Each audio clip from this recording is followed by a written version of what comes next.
जय हिंद, वणक्कम, सत श्री अकाल, नमस्कार। स्वागत है आपका अपने YouTube channel Sonu army classes पर।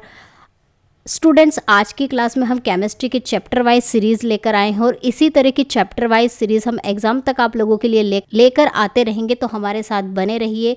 तो आज की जो चैप्टर वाइज सीरीज़ है केमिस्ट्री की, उसमें टॉपिक जो रहेंगे वो रहेंगे हाइड्रोकार्बन्स और केमिकल कॉम्बिनेशन से रिलेटेड क्वेश्चंस। आज की केमिस्ट्री की जो चैप्टर वाइज सीरीज़ है उसमें हमारे क्वेश्चंस रहने वाले हैं। तो चलिए इस क्लास को हम स्टार्ट कर लेते हैं बिना किसी देरी के। क्वेश्चन नंबर फर्स्ट है friends, general formula for alkane is. Alkane का सामान्य सूत्र CnH2n+2। This is the general formula for alkane. तो आंसर इज ऑप्शन ए। चलिए नेक्स्ट क्वेश्चन है, general formula for alkenes. Alkene का सामान्य सूत्र क्या होता है? CnH2n। This is the general formula for alkene. Answer is option B. General formula for alkyne CnH2n-2। तो option B is the correct answer. चलिए नेक्स्ट क्वेश्चन देख लेते हैं, which of the following statements are correct for carbon compounds. Carbon compound यौगिकों के लिए निम्नलिखित में से कौन से कथन सही हैं? तो कार्बन कंपाउंड का फर्स्ट ऑप्शन अगर हम देखें तो most carbon compounds are good conductors of electricity. अधिकांश कार्बन यौगिक विद्युत के सुचालक होते हैं, अच्छे सुचालक होते हैं।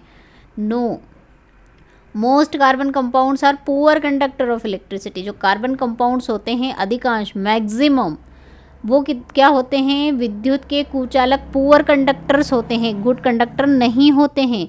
नेक्स्ट ऑप्शन है friends, force of attraction between molecules of carbon compound is not very strong. हाँ, ये बात बिल्कुल सही है कि जो कार्बन कंपाउंड्स होते हैं उनके अणुओं के बीच में जो अट्रैक्शन का फोर्स होता है, आकर्षण का बल बहुत ज़्यादा प्रबल नहीं होता है। This is correct. Force of attraction between molecules of carbon compound is very strong. This is wrong. ये गलत है, क्योंकि उनके कार्बन कंपाउंड्स के बीच में जो बॉन्ड्स होते हैं वो आकर्षण का जो फोर्स होता है वो बहुत प्रबल स्ट्रॉन्ग नहीं होता है। तो करेक्ट ऑप्शन कौन कौन से हो गए कि जो कार्बन कंपाउंड्स होते हैं वो विद्युत के कुचालक होते हैं, मतलब पुअर कंडक्टर्स होते हैं। कुचालक नहीं बोल सकते हम, पुअर कंडक्टर्स होते हैं, बैड कंडक्टर्स होते हैं। और दूसरा, इनमें जो बॉन्ड होते हैं वो स्ट्रॉन्ग नहीं होते हैं। तो ऑप्शन कौन कौन से करेक्ट जा रहे हैं हमारे? Second and third. तो इसका राइट आंसर कौन से मैच कर रहा है? Option B is correct answer. Which of the following belong to homogeneous series of alkyne. अब एल्काइन की होमोजीनियस सीरीज के लिए आपको इसका फॉर्मूला पता होना चाहिए। एल्काइन का फॉर्मूला क्या होता है? CnH2n-2। पहला वाला अगर हम चेक करें तो C6H6, तो ये तो CnH2n वाली श्रेणी से बिलोंग करता है, ये नहीं है। 2 दूना 4 और 2 6, ये CnH2n+2 की कैटेगरी में आ रहा है। C2H6, 2 दूना 4 और 2 6, और C6H6 इसमें आ रहा है। ये है आपका क्या? एल्कीन। और ये क्या हो गया? एल्केन। और ये होगा आपका एल्कीन। तो एल्कीन्स का पूछा है। किसका पूछा? एल्कीन का नहीं, एल्काइंस का पूछा है। ये एल्काइन का है, सॉरी। तो ये एल्काइन ग्रुप आपको इसमें से छांटना है। तो ये 2 तो हट गए। C2H4, 2 दूना 4, कौन सी कैटेगरी है? C2H4, ये तो एल्किन ग्रुप में आ रहा है। C3H4, 3 दूना 6, और उसमें से 3 2 6, और उसमें से 2 माइनस कर लेंगे तो 4। तो C3H4 जो आ रहा है वो एल्काइन ग्रुप में आ रहा है। C2H4, तो इस तरह से आपको चेक करना आना चाहिए। इसके लिए आपको फॉर्मूला याद होना चाहिए, तो फॉर्मूला नोट कर लीजिएगा। तो आंसर क्या हुआ हमारा? C3H4। Non polar hydrocarbons are. अध्रुवीय हाइड्रोकार्बन्स होते हैं एल्केन, एल्कीन या फिर एल्काइन। कौन से होते हैं? Non polar hydrocarbons. अब आप बोलोगे ma'am what is non polar hydrocarbons, क्या होते हैं अध्रुवीय हाइड्रोकार्बन? तो अध्रुवीय हाइड्रोकार्बन के बारे में मैं आपको बता दूं, इलेक्ट्रोनेगेटिविटी का जो डिफरेंस होता है कार्बन और हाइड्रोजन, कार्बन और हाइड्रोजन एक बॉन्ड के थ्रू एक दूसरे से जुड़े हुए होते हैं। तो इनका इलेक्ट्रोनेगेटिविटी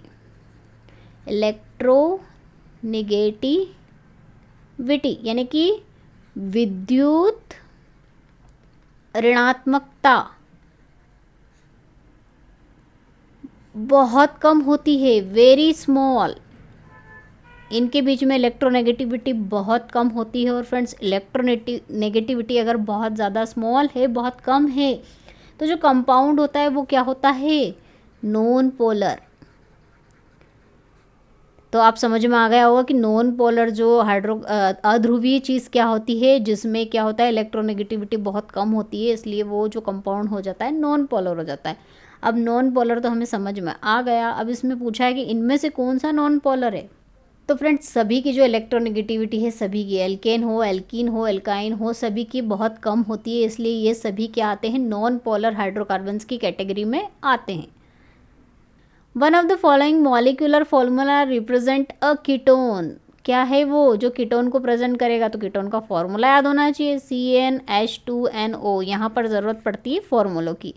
तो यहाँ पर n की वैल्यू अगर मैं 5 रखूँ तो कितना होगा, 5 2 10 H10O, लेकिन यहाँ पर तो 12 है तो ये नहीं है। 6 का रख के देखते हैं, 6 अगर वैल्यू पुटअप करेंगे तो 6 दूना 12 और O, तो ये किससे मैच कर रहा है, 6 के लिए ये रॉन्ग हो रहा है, 6 के लिए ये भी रॉन्ग हो रहा है। कौन सा करेक्ट आ रहा है फॉर्मूले के according, option D is the correct answer, this represent a ketone formula. Next question है, निम्नलिखित में से कौन सा नियम डाल्टन के परमाणु सिद्धांत द्वारा नहीं समझाया जा सकता है। तो डाल्टन का परमाणु सिद्धांत अगर आपने पढ़ा होगा तो उसमें कहा गया है फ्रेंड्स कि जो एटम है उसको कभी भी आप डिस्ट्रॉय नहीं कर सकते हो, ना ही उसे क्रिएट कर सकते हो, जितना है उतना ही रहेगा, मतलब उसमें मास का कोई लॉस नहीं होता है। तो conservation of mass, law of conservation of mass तो डाल्टन के परमाणु सिद्धांत द्वारा समझाया जा सकता है, ये तो समझाया जा सकता है। गुणित अनुपात का नियम, law of multiple proportion, Dalton ने कहा था कि जो एलिमेंट्स है वो डिफरेंट डिफरेंट रेशो में कंबाइन होकर डिफरेंट डिफरेंट कंपाउंड्स बनाते हैं, जिसे क्या कहते हैं, मल्टीपल प्रोपोर्शन। जैसे कि कार्बन ऑक्सीजन के साथ मिलता है तो कार्बन मोनोऑक्साइड बनाता है, ऑक्सीजन के साथ दूसरे रेशो में मिलेगा तो कार्बन डाइऑक्साइड बनाएगा, तो ये क्या होता है, मल्टी प्रोपोर्शन। ये भी डाल्टन के परमाणु सिद्धांत द्वारा समझाया जा सकता है। उसके बाद बात आती है स्थिर अनुपात का नियम, law of constant proportion. Law of constant proportion में भी आपने देखा होगा कि जो H2 है, आप वाटर को कहीं से भी आप लेकर आइए, उसको चेक करिए, उसमें जो मॉलिक्यूल्स का रेशो है वो 2:1 ही होगा ना। तो ये क्या होता है, कांस्टेंट प्रोपोर्शन। कांस्टेंट प्रोपोर्शन से ही कंपाउंड का जो प्रोपोर्शन होता है वो फिक्स होता है। तो ये भी क्या होता है, परमाणु सिद्धांत जो है डाल्टन के द्वारा दिया गया है, उसके द्वारा एक्सप्लेन किया जा सकता है। अब गेलुसाक का नियम, गैसीय आयतन का नियम। अब गैसीय आयतन का नियम हम पढ़ चुके हैं कि V is proportional to number of moles present in the gas. तो ये जो नियम है ये डाल्टन का परमाणु सिद्धांत का इससे कोई रिलेशन नहीं है। वॉल्यूम की बात हो रही है और वॉल्यूम की और मोल्स की बात यहाँ पर परमाणु डाल्टन ने नहीं करी थी, वो सिर्फ एटम्स के बारे में बात कर रहे थे कि एटम क्या होता है और एटम एक दूसरे से मिलकर क्या किस टाइप के मॉलिक्यूल किस तरह के कंपाउंड्स बनाते हैं, इस तरह की बात डाल्टन ने करी थी। तो उसका राइट आंसर क्या हुआ, गैलुसैक का जो गैसीय आयतन का नियम है ये डाल्टन के परमाणु सिद्धांत द्वारा नहीं समझाया जा सकता। चलिए नेक्स्ट क्वेश्चन है, तो चलिए नेक्स्ट क्वेश्चन स्टार्ट करते हैं। लेकिन उससे पहले मैं आपको बता दूं कि अगर आप ऑनलाइन एग्जाम के हिसाब से प्रैक्टिस करना चाहते हैं तो सोनू आर्मी क्लासेस ऐप को विजिट कर सकते हैं। वहाँ पर आपको ऑनलाइन टेस्ट सीरीज मिल जाएगी जिसमें आप ऑनलाइन मॉक टेस्ट दे सकते हैं और अपनी ऑनलाइन एग्जाम की प्रैक्टिस भी कर सकते हैं। और वहाँ पर आप अपनी रैंकिंग भी चेक कर सकते हैं कि आपकी ऑल इंडिया रैंकिंग क्या है, क्योंकि जितने भी स्टूडेंट्स हैं अगर वो टेस्ट सीरीज़ को देते हैं तो टेस्ट सीरीज़ में आपकी रैंकिंग भी आपको वहाँ पर पता चल जाएगी। इससे आपको आप प्रैक्टिस करने में, आपको पढ़ाई करने में थोड़ी हेल्प मिल जाएगी। और इसके अलावा अगर आप फिज़िक्स केमिस्ट्री को डीपली पढ़ना चाहते हैं तो आपको फिज़िक्स केमिस्ट्री का कोर्स भी अवेलेबल हो जाएगा सोनू आर्मी क्लासेस ऐप पर, जहाँ पर आपको हर एक टॉपिक डीपली डिटेल सॉल्यूशन और PDF के साथ अवेलेबल करा दिया गया है। सोनू आर्मी क्लासेस ऐप को विजिट करके कोर्स में जाकर उसे चेकआउट कर सकते हैं। तो चलिए हम क्वेश्चन को कंटिन्यू करते हैं। विकल्पों में से किस विकल्प में 3 यौगिकों का बनना व्युत्क्रम अनुपात नियम की पुष्टि करता है। तो व्युत्क्रम अनुपात नियम में आपको ध्यान रखना है कि एक एलिमेंट जो है वो तो फिक्स होना चाहिए और दूसरे एलिमेंट क्या होना चाहिए, डिफरेंट रेशो में होना चाहिए और अलग अलग होना चाहिए। तो पहला वाला अगर हम देखें तो यहाँ पर क्या है, फास्फोरस है और यहाँ पर भी फास्फोरस है। यहाँ पर फास्फोरस फिक्स है और हाइड्रोजन और ऑक्सीजन जो एलिमेंट है अलग अलग एलिमेंट है। अब इनका रेशो आपको निकालना और इनका जो रेशो आएगा वो इसमें प्रेजेंट होना चाहिए, ये ध्यान रखिएगा। ये होता है व्युत्क्रम अनुपात का नियम, लॉ ऑफ इन्वर्स प्रोपोर्शन। कैसे, अब जैसे P2O3 है, P2O3 को अगर हम देखें तो यहाँ पर 2 ग्राम फास्फोरस है, 3 ग्राम ऑक्सीजन है और यहाँ पर पहले तो हम बैलेंस करेंगे, बैलेंस करना पड़ेगा क्योंकि इसमें 2 है तो इसमें भी 2 करने पड़ेंगे। तो 2 का अगर हम मल्टीप्लाई कर दे तो ये क्या हो जाएगा 2p और ये हो जाएगा 3, ये क्या हो जाएगा 2। इस तरह से ये बैलेंस हो जाएगा, मतलब ये 6 हो जाएगा और ये 2 हो जाएगा। अब ये दोनों सेम हैं, ये दोनों सेम हो गए। अब यहाँ पर ऑक्सीजन के 3 ग्राम हैं और यहाँ पर हाइड्रोजन के कितने हैं 3 2 6 ग्राम है। दोनों का रेशो निकालिए 3 1 3 3 2 6 1:2 और 1:2 किस में प्रेजेंट होंगे 1 ऑक्सीजन का है, ध्यान रखिएगा, और 2 किसका हाइड्रोजन का है। तो क्या इसमें 1:2 में ये तीसरा जो कंपाउंड, इन 2 कंपाउंड की हेल्प से जो तीसरा कंपाउंड बन रहा है, क्या उसमें रेशो ये आ रहा है, मेंटेन हो रहा है? हाँ हो रहा है। H2O देखिए 2:1 आ रहा है ना, 2 हाइड्रोजन का और 1 ऑक्सीजन का। तो ये रेशो मेंटेन हो रहा है, मतलब ये क्या पुष्टि कर रहा है किसकी, व्युत्क्रम अनुपात का नियम की। बाकी आप चेक कर सकते हो, जैसे इसमें फास्फोरस है, दोनों सेम है। क्लोरीन और हाइड्रोजन का अगर यहाँ से रेशो निकाले तो 1:3 आ रहा है, लेकिन इसमें तो हाइड्रोजन तो है लेकिन क्लोरीन तो है ही नहीं। तो ये तीसरे कंपाउंड का ये दोनों एलिमेंट मिलकर तीसरा कंपाउंड बनाने चाहिए, लेकिन यहाँ पर दोनों अलग अलग है। यहाँ पर HCl बनना चाहिए था, H2O नहीं, तो ये नहीं कर रहा पुष्टि। NO2 NO3 इसको देख लेते हैं। नाइट्रोजन नाइट्रोजन सेम है और ये दोनों सेम नहीं होना चाहिए, दोनों डिफरेंट होना चाहिए। या फिर आप इन दोनों को भी ले सकते हो, ये दोनों क्या हैं, इन दोनों के कॉम्बिनेशन में हाइड्रोजन हाइड्रोजन तो सेम है, लेकिन ऑक्सीजन और हाइड्रोजन का रेशो अगर निकालोगे तो 1:1 में होना चाहिए, लेकिन यहाँ पर तो ऑक्सीजन और हाइड्रोजन का रेशो आ ही नहीं रहा, तीनों में सेम ही चीज़ आ रही, तो ये भी नहीं पुष्टि कर रहा।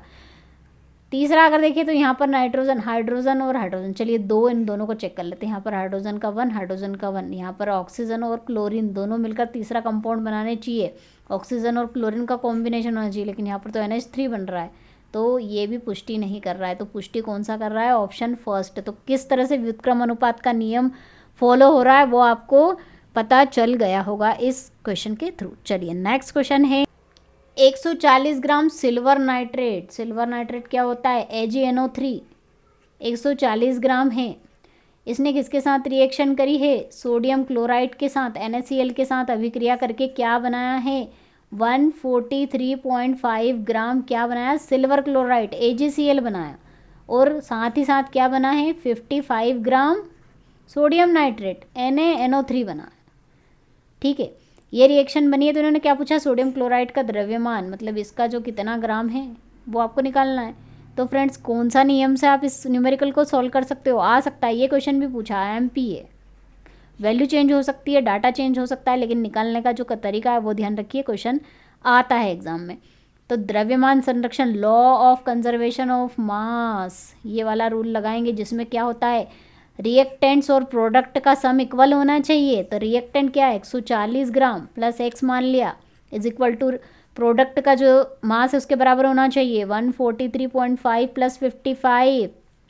इसको इधर आके माइनस करेंगे, x की वैल्यू कितनी मिलेगी 3.5 प्लस 5 140 माइनस कर दिया मैंने 143.5 से, तो वैल्यू क्या मिली यहाँ पर हमें 3.5 इसमें ऐड हो जाएगा तो 5 5 3 8 58.5 ग्राम NaCl यहाँ पर इसका मास होगा। तो राइट आंसर क्या हुआ, ऑप्शन सी।